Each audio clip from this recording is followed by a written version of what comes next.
Shalom Bapak Mama Saudara semua yang dikasihi Tuhan. Selamat bertemu kembali oleh kasih dan penyertaan daripada Tuhan. Saya senantiasa berharap di dalam Tuhan Bapak Mama Saudara semua dalam keadaan sehat dan penuh rasa syukur kepada Tuhan. Pada hari ini kita akan membaca serta merenungkan akan firman Tuhan yang terambil dari kitab Injil Yohanes 20 pasal 20 ayat 24 hingga 28. Namun sebelum itu mari kita satu hati di dalam doa. Kita berdoa.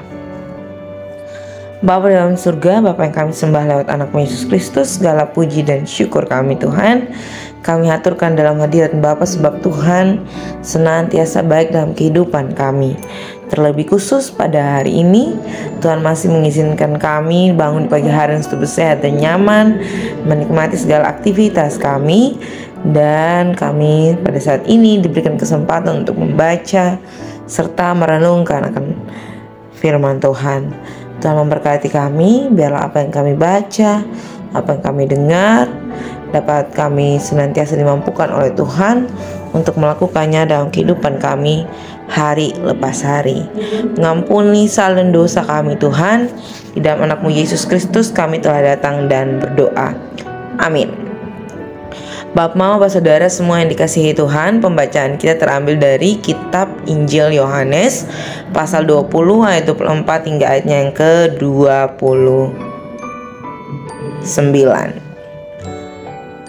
Mari saya akan membacakan bagi kita semua. Yesus menampakkan diri kepada Thomas. Tetapi Thomas, seorang diri dari ke-12 murid itu yang disebut Didimus, tidak ada bersama-sama mereka ketika Yesus datang ke situ. Maka kata murid-murid yang lain itu kepadanya, "Kami telah melihat Tuhan." Tetapi Thomas berkata kepada mereka, "Sebelum aku melihat bekas paku pada tangannya, dan sebelum aku mencucurkan jariku ke dalam bekas paku itu, dan mencucurkan tanganku ke dalam lambungnya, sekali-kali aku tidak akan percaya." 8 hari kemudian murid-murid Yesus berada kembali dalam rumah itu, dan Thomas bersama-sama dengan mereka. Sementara pintu-pintu terkunci, Yesus datang dan ia berdiri di tengah-tengah mereka dan berkata, "Damai sejahtera bagi kamu." Kemudian ia berkata kepada Thomas, "Taruhlah jarimu di sini dan lihatlah tanganku. Ulurkanlah tanganmu dan cucukkan ke dalam lambungku. Dan jangan engkau tidak percaya lagi, melainkan percayalah." Thomas menjawab dia, "Ya Tuhanku dan Allahku." Kata Yesus kepadanya, "Karena engkau telah melihat aku, maka engkau percaya. Berbahagialah mereka yang tidak melihat namun percaya." Demikian jauh akan firman Tuhan. Yang dikatakan berbahagia adalah setiap kita yang tidak hanya membaca, mendengar, tetapi mau melakukannya dalam kehidupan kita hari lepas hari. Shalom Bapak, Mama, Bapak, Saudara semua yang dikasihi Tuhan. Selamat bertemu kembali Bapak, Mama, Bapak, Saudara yang dikasihi Tuhan. Hari ini ketong membahas tentang Thomas. Kira-kira ketong semua ini masih mengenal Thomas? Kalau masih, seperti apakah cerita tentang Thomas itu sendiri? Apakah ceritanya masih tentang ia adalah seorang murid yang tidak percaya akan kebangkitan Yesus Kristus kalau tidak melihat Yesus? Kalau masih sama, tentu sampai detik ini pun saya juga sama. Jadi kita hanya mengenal Thomas itu sekedar dia tidak mengakui kebangkitan Yesus Kristus kalau tidak melihat Yesus.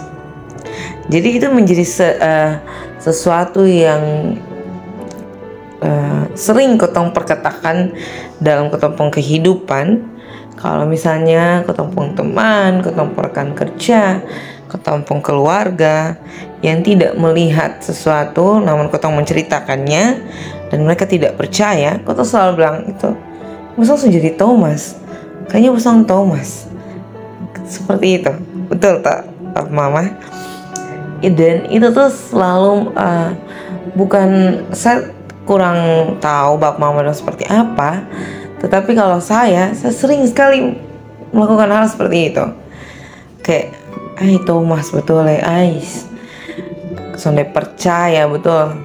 Dan itu tuh betul-betul satu kenyataan yang tidak terelakkan bagi kita manusia.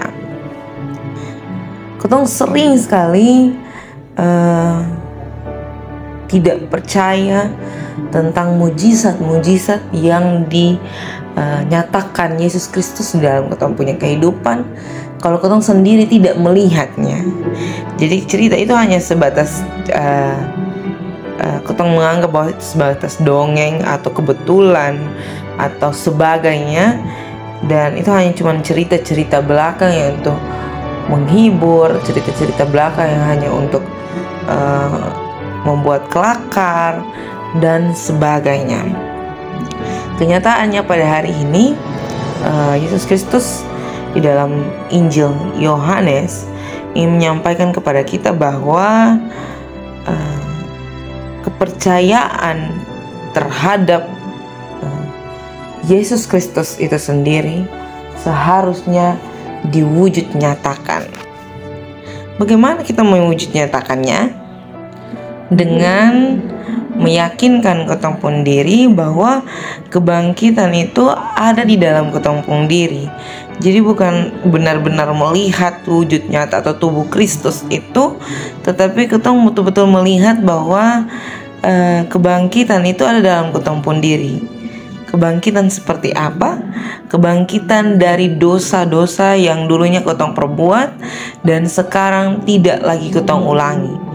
Jadi ketong betul-betul bangkit dari dosa yang lama dan hidup dan memperoleh hidup yang baru dan melakukan kebaikan dan kemurahan Tuhan, mewujud nyatakan kebaikan dan kemurahan Tuhan.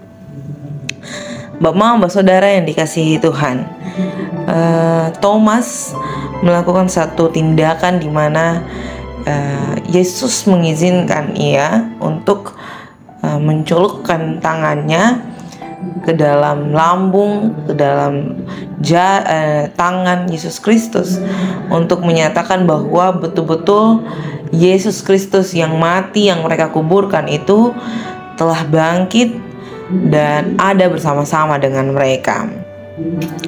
Hal ini mempunyai satu pemikiran atau satu tafsiran yang menggambarkan bagaimana setiap orang yang pernah mengalami siksaan, derita, sakit apapun itu, pernah mengalami satu luka yang membekas di dalam dirinya.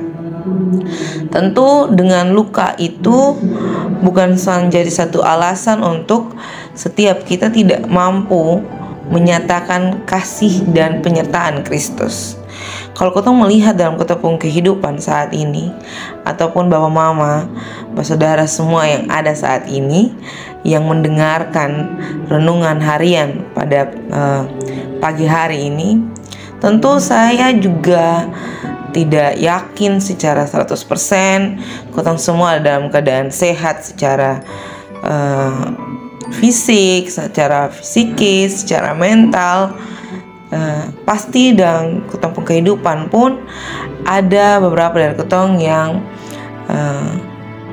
luka, entah itu luka secara mental, entah itu luka secara fisik, entah itu lukanya membekas ataupun lukanya tidak membekas, ataupun ketong ada yang mengalami kekurangan fisik dan sebagainya. Hal-hal itu tuh membekas di dalam ketong pun diri. Bahkan setiap ketong ada yang sampai menjadikan luka-luka itu alasan, dalam tanda kutip, sebagai alasan untuk menjauhkan ketong pun diri dari perwujud nyataan kebangkitan Kristus itu. Kenapa saya bilang alasan? Karena kotong sering menjadikan itu sebagai satu patokan di mana kotong tidak mampu melayani Tuhan.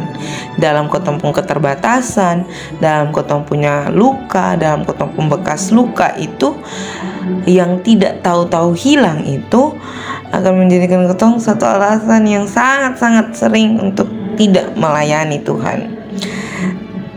Pada hari ini sebenarnya Tuhan mau kasih tahu kepada kita bahwa sebenarnya dari luka-luka itu, dari sakit itu, dari bekas-bekas itu, kotong betul-betul dapat melayani Tuhan. Di dalam keterbatasan itu, kotong betul-betul mau melayani Tuhan, mau mewujud nyatakan bahwa dengan keterbatasan itu, dengan luka itu, kotong tetap bisa melayani Tuhan.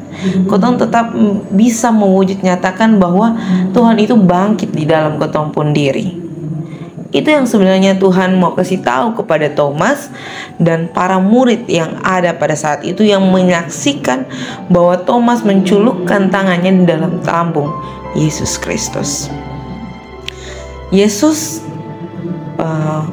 dalam kemuliaannya, di dalam tubuhnya, ia bisa saja mewujud nyatakan dia punya diri dalam keadaan apapun untuk membuat para murid-muridnya percaya bahwa kebangkitan itu adalah nyata.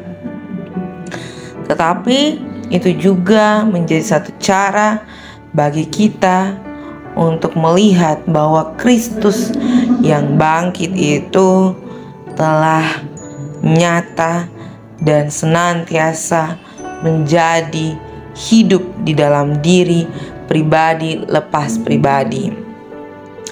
Bapak, Mama, Saudara semua yang dikasihi Tuhan, belajar tentang Thomas, mengenal akan Thomas adalah salah satu perwujud nyataan kita mengenal Kristus dari perbuatan-perbuatan yang dilakukan oleh para murid.